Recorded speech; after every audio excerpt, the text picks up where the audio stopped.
नमस्कार, आप देख रहे हैं हॉर्नबिल टीवी। छत्तीसगढ़ की खबरों के हिंदी बुलेटिन हमर छत्तीसगढ़ में मैं माही आपका स्वागत करती हूँ। सबसे पहले आइए नजर डालते हैं आज की सुर्खियों पर। उप मुख्यमंत्री विजय शर्मा ने कहा, नक्सली लीडर हिड़मा के खात्मा पर मिली बड़ी सफलता, जवानों को सलाम। ब्रिक्स सम्मेलन के लिए दुर्ग सांसद विजय बघेल का चयन, छत्तीसगढ़ को मिला वैश्विक मंच। कोरबा में हाथी का कहर, ग्रामीण की मौत से गुस्साए लोग भड़के वन विभाग पर। रायगढ़ में सीसीपीएल ट्रॉफी का अनावरण, दूसरे सीजन की शुरुआत रायपुर इंटरनेशनल स्टेडियम से होगी। अतिक्रमण कार्रवाई के दौरान कैंसर पीड़ित मासूम की मौत, शव लेकर कलेक्टर ऑफिस पहुंचे परिजन। मुख्य समाचारों के बाद अब खबरें विस्तार से। छत्तीसगढ़ में नक्सल ऑपरेशन लगातार सफलता की ओर बढ़ रहा है। हाल ही में सुरक्षा बलों ने दक्षिण बस्तर में कुख्यात नक्सली लीडर कुजाम हिड़मा को मुठभेड़ में मार गिराया। रायपुर एयरपोर्ट पर मीडिया से चर्चा करते हुए उप मुख्यमंत्री विजय शर्मा ने इसे सुरक्षा बलों की बड़ी उपलब्धि बताया। उन्होंने कहा कि हिड़मा का नाम कई बड़ी नक्सली घटनाओं से जुड़ा था और ओडिशा सीमा के पास उसे मार गिराना जवानों के लिए गर्व की बात है। उप मुख्यमंत्री ने कहा कि राज्य सरकार 2026 के संकल्प की ओर तेजी से बढ़ रही है। बारूद चोरी को लेकर उन्होंने बताया कि झारखंड क्षेत्र में नक्सलियों द्वारा करीब 5000 किलो बारूद ले जाने की जानकारी मिली है, लेकिन वे इसे ज्यादा दूर नहीं ले जा पाएंगे।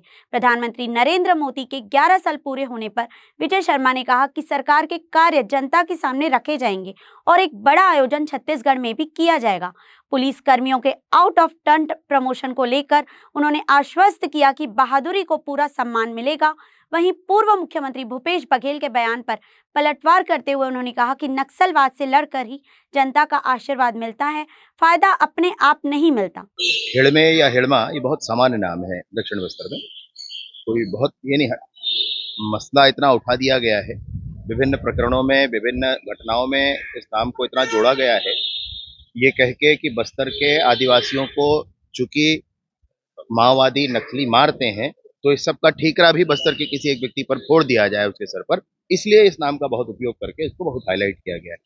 खैर जो भी हुआ, उड़ीसा के समीप उड़ीसा में जो ये मारा गया है, ये पकड़ा गया है, ये बड़ी उपलब्धि है हमारे जवानों की और उड़ीसा के फोर्सेस की। साथ ही साथ 31 मार्च 2026 का जो विषय है, जहां पर सशस्त्र नक्सलिज्म समाप्त होने का माननीय केंद्रीय गृह मंत्री जी ने संकल्प लिया है, माननीय विष्णुदेव साय जी का मार्गदर्शन है। मैं सोचता हूं कि ये सफल होकर ही रहेगा, इसमें कहीं कोई संशय नहीं। छत्तीसगढ़ में अनौपचारिक बातचीत चर्चा करके जितने भी माइंस वाले हैं उनसे कहा गया कि स्लरी फॉर्म का आप उपयोग करें। आगे इस पर कानूनी प्रावधान पर भी चिंता हो रही है। जो उड़ीसा में 5000 किलो बारूद अभी लेकर गए हैं, वो झारखंड के क्षेत्र में गए हैं तो पता चलता है।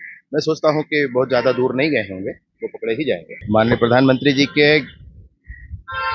नेतृत्व के 11 वर्ष पूर्ण होने पर जनता के समक्ष हर एक विषय को बड़ी स्पष्टता के साथ रखा जाएगा। अभूतपूर्व कार्यकाल रहा है, अद्भुत कार्यकाल रहा है। ये मैं ना कहूँ, ये आंकड़े कहें तो ज़्यादा अच्छा है। ये मैं ना कहूँ, ये इंफ्रास्ट्रक्चर डेवलपमेंट कहे तो अच्छा है। एम्स कितने खुल गए, मेडिकल कॉलेजेस कितने खुल गए देश में। मैं आपसे ये कहूँ कि नॉर्थ ईस्ट के एरिया में हो या उत्तर भारत के सीमा प्रांतों में हो, हिमाचल आदि में इतने टनल बने हैं कि आज़ादी के बाद 50-60 सालों में नहीं बने थे, उतने 6 साल 8 साल में बने। बहुत जबरदस्त काम हुआ है। इसका बड़ा आयोजन भी होगा छत्तीसगढ़ में। जवानों के लिए जो जो आवश्यक होगा सब किया जाएगा। बड़ा शौर्य है भैया उनका, उनसे हाथ मिलाओ तो करंट लगता है। दुर्ग सांसद विजय बघेल को ब्राजील में होने वाले ब्रिक्स सम्मेलन में शामिल होने के लिए चुना गया है। यह सम्मेलन जून महीने में आयोजित होगा। इसमें वैश्विक आर्थिक मुद्दों पर चर्चा की जाएगी। भारत की ओर से 7 सदस्यीय प्रतिनिधिमंडल इस सम्मेलन में भाग लेगा, जिसमें छत्तीसगढ़ से केवल सांसद विजय बघेल को शामिल किया गया है। यह राज्य के लिए एक बड़ी उपलब्धि मानी जा रही है, क्योंकि यह पहला मौका है जब छत्तीसगढ़ से किसी सांसद को ऐसे महत्वपूर्ण अंतर्राष्ट्रीय मंच पर प्रतिनिधित्व का अवसर मिला है। सांसद बघेल इस अवसर पर भारत की आर्थिक दृष्टिकोण के साथ साथ छत्तीसगढ़ की संभावनाओं और योगदान को भी वैश्विक मंच पर रखेंगे। बघेल ने इस अवसर को सम्मानजनक बताते हुए कहा कि वह देश और राज्य की आवाज मजबूती से रखने का प्रयास करेंगे। ये जो सम्मेलन है बहुत महत्वपूर्ण सम्मेलन है और 11वां सम्मेलन ब्रिक्स सम्मेलन है जो ब्राजीलिया में आयोजित है। 3, 4, 5 सेशन होगा और सभी सांसदों को, जो 4 लोकसभा के सांसद हैं, माननीय बिरला जी को मिला के, हमारे स्पीकर महोदय को, और 2 राज्यसभा से सांसद हैं। तो ये चर्चा निश्चित रूप से हमारे देश के लिए महत्वपूर्ण इसलिए भी है कि ब्राज़ील, चाइना, रशिया और साउथ अफ्रीका के साथ हमारा भारत शामिल है। और जिस तरह हम विकास कर रहे हैं, अभी हम पिछले साल 5वें स्थान पे थे अर्थव्यवस्था में पूरे विश्व में, अब हम 4थे स्थान पे चले गए हैं। कितनी तेज़ी से हमारी अर्थव्यवस्था माननीय नरेंद्र मोदी जी के नेतृत्व में बढ़ रही है, और उसी के साथ साथ हमारी सुरक्षा व्यवस्था, हमारी इंफ्रास्ट्रक्चर, हमारी शिक्षा, हमारे स्वास्थ्य की व्यवस्था और महिला सशक्तिकरण के दृष्टिकोण से हम किसी भी देश से पीछे नहीं है। और मैं तो ये कहूँगा कि पूरे विश्व में सर्वोच्च स्थान पर हमारा ये भारतवर्ष है, चाहे सेना में हो, चाहे शिक्षा के क्षेत्र में हो, चाहे राजनीति के क्षेत्र में हो, चाहे अन्य जो एक समूह के रूप में काम करने वाली हमारी महिलाएं हों, उन सब के दृष्टिकोण से हम कहीं पीछे नहीं हैं। ये हमारे लिए गौरव की बात है और ब्रिक्स सम्मेलन में इन सब बातों की चर्चा होगी। कोरबा के कटघोरा वन मंडल स्थित केंदई रेस के बनिया गांव में गुरुवार शाम एक जंगली हाथी ने हमला कर एक ग्रामीण को कुचलकर मार डाला। हादसे के बाद ग्रामीणों ने वन विभाग पर लापरवाही का आरोप लगाते हुए जमकर हंगामा किया। उन्होंने कहा कि महज 3 किलोमीटर दूर हाथी नियंत्रण कक्ष होने के बावजूद टीम घंटों देर से पहुंची। मृतक के परिजनों ने आरोप लगाया कि विभाग की निगरानी सिर्फ दिखावे की है। कोरबी चौकी प्रभारी की मध्यस्थता से मामला शांत कराया गया और पीड़ित परिवार को तात्कालिक सहायता राशि दी गई। अब मैं तो बाद में पहुंचे, हाथी कूदी ना कुदोई समझला तो लाता हुआ भाग गई दौड़ कुदोई, अब वो खापे गई तो लाख मोना। तो कितना बजे की घटना है? वो 7 बजे की गेट कर रही थी, उठा रही। हां ओकर बाद फॉरेस्ट वाला मन कागज है मुनादी करवा रही होता कि हाथी हावे करके नहीं करवा रही, बाद में गई हाथी आई अगर सूचना दे आप मन सूचना दे रहा विभाग। हां दे रही। हां सूचना दे रही। ओमन 12 बजे तक पहुंच गई, काफी देर बाद हम बाद में पहुंची है। कितना आप मतलब दहशत हवे जी क्षेत्र में हाथी मन रहा थे? हाथी का हाथी तो 4-5 साल हो गए हैं हाथी रहेला। हां अपीला करा थे कोला के देवनी, तब कहां जाही हम वो कर चल रहे के रे। हां पूजा करके आया तो काम सुना आप मन। गांव वालों ने बताया कि ऐसे हो गए कि घटना, हम जाके देखें के दे। जाके देखा तो कौन कौन मौजूद रही में? पूरे गांव के रही हैं, सरपंच रही, कोटवार रही, पंच बन रही। फॉरेस्ट के कर्मचारी आ रही इनका सूचना के बाद? नहीं आई ना। कितना समय पहुंचे? 12 बजे। पुलिस विभाग एक साथ पहुंची ना 12 बजे रात। अपन कितना डर के साय में जिया था बनिया क्षेत्र के मन? हम बहुत साय में जिया, डर के मारे जिया था। हमेशा वो हाथी क्षेत्र है पूरा। मुनादी वगैरह करवाया? अभी तो नहीं करवाया था। अपन क्या चाहता ग्रामीण मन? हम सुरक्षा चाहते हैं। छत्तीसगढ़ में आईपीएल की तर्ज पर आयोजित होने वाली छत्तीसगढ़ क्रिकेट प्रीमियर लीग के दूसरे सीजन की शुरुआत रायपुर इंटरनेशनल स्टेडियम में होगी। 15 जून को फाइनल मैच खेला जाएगा। लीग में रायपुर, बस्तर, सरगुजा, रायगढ़, बिलासपुर और राजनांदगांव की टीमें भाग लेंगी। रायगढ़ लॉयन टीम ने 3 स्थानीय खिलाड़ियों का चयन हुआ है। आज रायगढ़ में सीसीपीएल ट्रॉफी का अनावरण किया गया और खिलाड़ियों का उत्साहवर्धन किया गया। कार्यक्रम में पूर्व विधायक विजय अग्रवाल, जिला क्रिकेट संघ अध्यक्ष संतोष पांडे और सचिव रामचंद्र शर्मा मौजूद रहे। सीसीपीएल ट्रॉफी का अनावरण रायगढ़ में होना था और जिसमें रायगढ़ टाइगर्स की पूरी टीम, उनके कोच, मैनेजर, फिजियो और सभी खिलाड़ी यहाँ पर उपस्थित थे। और मुझे सौभाग्य मिला कि आज इस ट्रॉफी का अनावरण करने का अवसर मिला, जिसके लिए मैं पूरे रायगढ़ क्रिकेट संघ को धन्यवाद देता हूँ। और एक ये बहुत अच्छा अवसर है रायगढ़ के खिलाड़ियों के लिए भी। इस टीम में रायगढ़ के भी प्रॉपर सचिन चौहान और शुभम अग्रवाल 2 खिलाड़ी हैं। और मुझे जो बताया गया कि इसमें पूरे प्रदेश से 6 टीमें हिस्सा लेंगी और ये पूरा आईपीएल की तर्ज पर और आईपीएल के नियमों पर ही आधारित होगा। सारी सुविधाएं सब कुछ आईपीएल जैसी होंगी।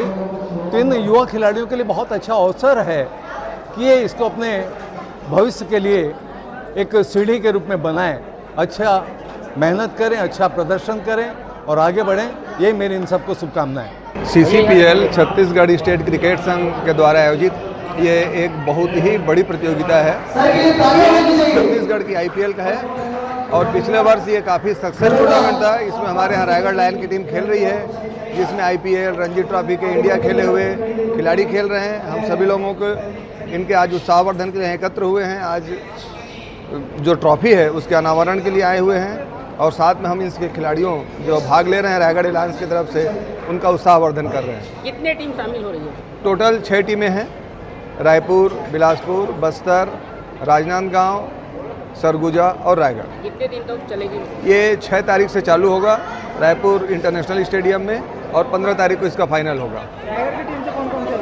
रायगढ़ की टीम से 3 लोगों का सिलेक्शन है, शुभम अग्रवाल, राहुल नायक और सचिन चौहान। IPL की तर्ज पर छत्तीसगढ़ स्टेट क्रिकेट संघ के द्वारा CCPL टूर्नामेंट करवाया जा रहा है, जिसमें 6 टीमों का चुनाव हुआ है। उसमें रायगढ़ लायंस के नाम से एक टीम है जो रायगढ़ के लिए गर्व का विषय है। आज उसका ट्रॉफी का अनावरण कार्यक्रम है और खिलाड़ियों का परिचय कार्यक्रम है जो यहाँ पर आयोजित किया जा रहा है और सभी खिलाड़ी टीम के यहाँ पर मौजूद हैं। युवा खिलाड़ी, नागरिक, मीडिया साथी सभी यहाँ मौजूद हैं। मैं आपके चैनल को धन्यवाद देता हूँ। आपके चैनल के माध्यम से खिलाड़ियों को और जनता को पता चलेगा और वो इसमें शामिल हो सकेंगे। बिलासपुर के सरकंडा क्षेत्र के लिंगियाडी में नगर निगम की अतिक्रमण हटाने की कार्यवाही के दौरान एक कैंसर पीड़ित मासूम की मौत हो गई। परिजनों का आरोप है कि बिना नोटिस दिए निगम ने उनके मकान का करीब 200 फीट हिस्सा तोड़ दिया, जबकि अन्य मकानों में सिर्फ 70 फीट तोड़फोड़ की गई। इस एक तरफा कार्यवाही से आहत परिवार और मोहल्ले वासियों ने मृत बच्चे के शव के साथ कलेक्टर कार्यालय पहुंचकर न्याय की मांग की। प्रदर्शन के दौरान 1 घंटे से अधिक समय तक कोई अधिकारी मौके पर नहीं पहुंचा, जिससे आक्रोश और बढ़ गया। परिजनों ने कलेक्टर संजय अग्रवाल से मुलाकात की, जिन्होंने सोमवार को स्थिति की जांच करने और पीड़ित परिवार को न्याय दिलाने का आश्वासन दिया। की रोड बन रही थी और 70 फीट के बाद 200 फीट एक गरीब का मकान तोड़ा गया और वो बच्चा कैंसर पीड़ित था। डॉक्टर जवाब दे चुका था, उसका कीमो हो रहा था। पीड़ित परिवार रायपुर से वापस आ रहा था। अधिकारियों से बात किया, मेरा घर जितना हद में उतना तोड़ लीजिए, घर को पूरा मत तोड़िए, मैं आ रहा हूँ। पता नहीं क्या मनसा था क्या नहीं था, उसका घर तोड़ा गया। भाई बड़े बड़े लोगों को समय दे दिया गया था, तो एक गरीब को समय दे दिया जाता। अगर उसका 70 फीट के अंतर में आता तो तोड़ लेते। 70 फीट के बाद 200 फीट अंदर जाके तोड़ने का जरूरत नहीं था, जबकि वो कैंसर पीड़ित है। वहाँ 2 लोग कैंसर पीड़ित हैं, एक कैंसर पीड़ित, दोनों कैंसर पीड़ित का मकान अभी समय नहीं दिया गया, तोड़ दिया गया 70 फीट के बाद। यहाँ क्या बात है? उसके बच्चे का आकस्मिक निधन हो गया। ठीक है, मैं मानता हूँ कैंसर पीड़ित था, डॉक्टर जवाब दे दिया था, कीमो हो रहा था। अपने घर में 2 दिन उसका जीवन रहता, 4 दिन रहता, 10 दिन रहता, वो संतुष्ट रहता। बस उनके परिवार इसलिए आए थे कि दोबारा किसी के साथ ऐसी घटना न घटे। उसके बच्चे पे जो आज इस घटना का अंजाम हुआ है, उस अधिकारियों पे क्या कार्रवाई होगा, उस दोषी कौन है, उस अधिकारियों पे कार्रवाई होगा या नहीं होगा। हाई कोर्ट का आदेश देके तोड़ा अगर गया है, तो हाई कोर्ट का जो आदेश था, रोड, रास्ता, नाली क्लियर किया जाए, बनाया जाए। 70 फीट का बन रहा था, उसके बावजूद तोड़ने का ये समझ नहीं आया। इसलिए कलेक्टर साहब के पास बताने के लिए आए थे कि ऐसा क्यों। लिंगियाडी में चूँकि अपोलो हॉस्पिटल है, वहाँ पे रोड काफ़ी सक्रिय हो गई है और उस रोड का आपसी सहमति से 70 फीट वहाँ पे तोड़ने की बात हुई थी और इसमें सब लोग सहमत भी थे। और इसी बीच ये सारा काम हो भी रहा था वहाँ पे। इसी बीच एक वहाँ पे घटना हुई है, एक परिवार में जिसमें एक बच्चा था जिसको डॉक्टर ने लास्ट स्टेज डिक्लेयर करके उनको वापस बोला था कि अब इसकी केवल सेवा करें। उस बच्चे की वहाँ पे डेथ हुई है, तो उसको लेकर के आए थे लोग और सारी चीज़ों पे चर्चा हुई है और हमने इनको अभी समझाइश दी है और चीज़ें अभी नॉर्मल है। छत्तीसगढ़ स्टेट क्रिकेट संघ द्वारा आयोजित Chhattisgarh cricket premier league season 2 का आगाज 3 जून से होगा। राज्य की 6 प्रमुख टीमें इस लीग में हिस्सा लेंगी। प्रेस वार्ता में क्रिकेट संघ के पदाधिकारियों ने बताया कि इस प्रतियोगिता का उद्देश्य राज्य के प्रतिभाशाली खिलाड़ियों को मंच देना और उन्हें राष्ट्रीय स्तर के टूर्नामेंट जैसे IPL तक पहुंचाना है। हाल ही में प्रदेश के 7 खिलाड़ियों ने IPL ऑक्शन में भाग लिया है। बिलासपुर बुल्स टीम के कोच व अधिकारियों ने इसे युवाओं के लिए प्रेरणादायी कदम बताया। निखिल डोरू जो है, जो 5 साल से रणजी टीम के कोच हैं, इंडियन रेलवे के 4 साल से और 2 साल से राजस्थान के। तो ये हमारे लिए बहुत गर्व की बात है कि निखिल डोरू जैसे कोच हैं। हमारी टीम के कप्तान शशांक सिंह हैं, जो पंजाब IPL के सुपरस्टार हैं आज की डेट में और अभी भी पंजाब के लिए कप्तानी किए हैं। आयुष पांडे जैसे खिलाड़ी है जो लास्ट ईयर रणजी ट्रॉफी में 744 रन बनाए हैं। और हमारी टीम संतुलित है और इस बार बेहतर प्रदर्शन करेगी। पिछले बार कुछ कारणवश हम फाइनल हार गए थे, लेकिन इस बार हम फाइनल जीतेंगे। सेकेंड सीजन का आगाज हो चुका है, बहुत जोश से इस सीजन को हम करा रहे हैं और इस बार भी 6 टीमें हमने रखी है जो इस प्रकार है: Bilaspur bulls, Rajnandgaon panther, Raigarh Lions, Bastar bison, Surguja tigers और रायपुर राइनोस। और ये टीमें हैं हमारी। इस बार छत्तीसगढ़ प्रीमियर लीग में हम DRS पद्धति से इस लीग को करा रहे हैं। पहली बार DRS इंट्रोड्यूस किया गया और इस बार जितने भी एम्पायर कमेंटेटर सब इंटरनेशनल एम्पायर और कमेंटेटर BCCI के छत्तीसगढ़ प्रीमियर लीग में आ रहे हैं। और इस बार जो विनिंग ट्रॉफी है वो 15 लाख रुपए है और रनर अप को 11 लाख रुपए दिए जाएंगे। बिलासपुर में एक नर्स से दुष्कर्म का प्रयास करने के मामले में रेलवे के deputy station superintendent Firtu Ram Patel को पुलिस ने गिरफ्तार किया है। आरोपी ने 17 मई को नर्स को पार्टी के बहाने अपने गणेश वैली स्थित पर बुलाया और जबरन दुष्कर्म का प्रयास किया। डर के कारण पीड़िता ने घटना छिपाई, लेकिन 10 दिन बाद परिजनों को बताकर सरकंडा थाने में रिपोर्ट दर्ज कराई। पुलिस ने आरोपी को स्टेशन स्थित ऑफिस से गिरफ्तार कर लिया। पूछताछ में उसने अपराध स्वीकार कर लिया है। न्यायिक हिरासत में भेजा गया है। सरकंडा थाने में 28/5 को रिपोर्ट आई थी कि एक नर्स ने रिपोर्ट की है कि उसके साथ deputy station superintendent Firtu Ram Patel द्वारा जबरदस्ती शारीरिक संबंध बनाने की कोशिश की गई है। संवेदनशीलता को देखते हुए उस पर तत्काल FIR किया गया और ये पाया गया कि रेलवे में जो डिप्टी सुपरिटेंडेंट स्टेशन सुपरिटेंडेंट है फिरतू राम पटेल, इनके द्वारा प्राइवेट मेडिकल यूनिट के साथ कोलैबोरेशन में भी वर्किंग होती थी, जिस पर से ये नर्स के साथ उनका संबंध था और उस वजह से ऐसा ये घटना की बात सामने आई है, जिस पर पुलिस ने तत्काल इन्हें अरेस्ट किया है और इन पर धारा लगी है 69 और 351(2) BNS की। इन्हें अरेस्ट किया गया है। गरियाबंद जिले के ग्राम मजरकट्टा में खेतों की सिंचाई के लिए बनी वर्षों पुरानी नहर अब अपना अस्तित्व खो चुकी है। कभी जिस नहर में पानी बहता था, अब वहां ट्रैक्टर और वाहन दौड़ रहे हैं। किसानों का आरोप है कि लोगों ने नहर में मलबा डालकर उसे पाट दिया है, जिससे अब वह नहर सड़क का रूप ले चुकी है। कृषक गजेंद्र कुमार नायडू ने जल संसाधन विभाग के उप संभागीय अधिकारी को शिकायत पत्र सौंपा है। उनका कहना है कि नहर की वर्षों से सफाई या मरम्मत नहीं हुई, जिससे यह उपयोग से बाहर हो गई है। इस पर SDO RP साहू ने बताया कि हाल ही में शिकायत मिलने पर विभागीय नोटिस जारी किया गया है। कार्यपालन अभियंता SK बर्मन ने कहा कि मामला जानकारी में नहीं है, इसलिए फिलहाल कुछ नहीं कह सकते। नहर नाली के दोनों तरफ मेरा जमीन है। अच्छा। और नहर नाली को मलमा डाल के मतलब सड़क बना दिया गया है। अच्छा। है ना। 15/5/2025 को शिकायत किया हूँ। अच्छा। आज तक कोई कार्रवाई नहीं हुई। जिस नहर में कभी खेतों के लिए पानी बहता था, आज उस नहर में लोगों ने मकानों का टूटा फूटा मलबा इतना डाल दिया है कि ये नहर अब सड़क में तब्दील हो गई है। गरियाबंद से चिखली पहुंच मार्ग के किनारे खसरा नंबर 413 में किसी काल में लगभग 30-40 साल पहले ये नहर बनी होगी। आज लोगों को पता ही नहीं है कि इसमें से पानी कब गुजरा था। विभाग भी इसे भूल गया है, विभाग बनाकर इसे भूल गया है। किंतु अभी मजरकट्टा के किसान गजेंद्र नायडू ने जल संसाधन उप संभाग में एक शिकायती आवेदन पेश कर इसको संबंधित करा है।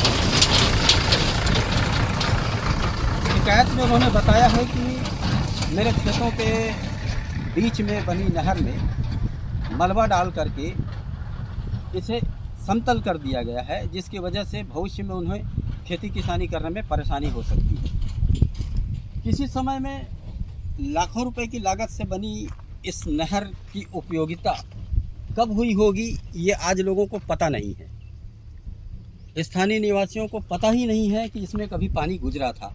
विभाग भी इसे भूल गया है, लेकिन इतना तय है कि कभी इसे बनाने में लाखों रुपए खर्च किए गए होंगे। मैं किरीट ठक्कर, गरियाबंद से। जगदलपुर में सुशासन तिहार के अंतर्गत रेलवे कॉलोनी हाई स्कूल में नगर निगम द्वारा समाधान शिविर का आयोजन किया गया। इसमें कुल 7 वार्डों के नागरिकों की समस्याओं का समाधान किया गया।